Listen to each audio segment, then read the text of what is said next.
कि कौन सा ऋतु चल रहा है? वर्षा ऋतु। और वर्षा ऋतु के बाद कौन सा ऋतु आता है? शरद ऋतु। कौन सा ऋतु आता है? शरद ऋतु के बारे में तुलसीदास जी ने बहुत ही सुंदर वर्णन किया अपने रामचरितमानस में। आइए शरद ऋतु के बारे में हम जानना चाहें कि शरद ऋतु में क्या परिवर्तन होता है। वे लिखते हैं कि वर्षा विगत शरद ऋतु आई, लक्ष्मण देखऊं परम सुहाई, फूले काश सकल मई छाई, जनु बरसा कृत प्रगट बुढ़ाई। वर्षा ऋतु जैसे ही समाप्त होता है उसके बाद शरद ऋतु का आगमन होता है। और शरद ऋतु में हम देखते हैं कि पूरी जो धरती है काशी के फूलों से भर जाता है और उनके फूल सफ़ेद रंग के होते हैं।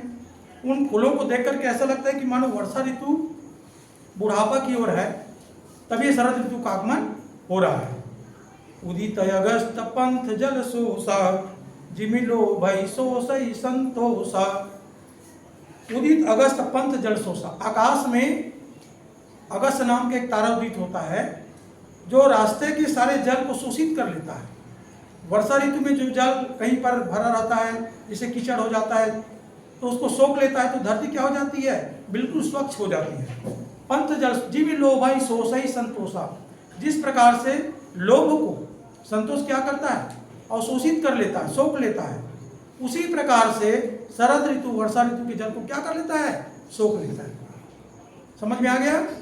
ये शरद ऋतु बहुत ही सुहावनी ऋतु है, जिसमें न तो ज़्यादा धूप रहता है न ज़्यादा वर्षा होती है, आकाश निर्मल हो जाता है और सारे इस धरती में रहने वाले जो जीव हैं वो सुखी हो जाते हैं।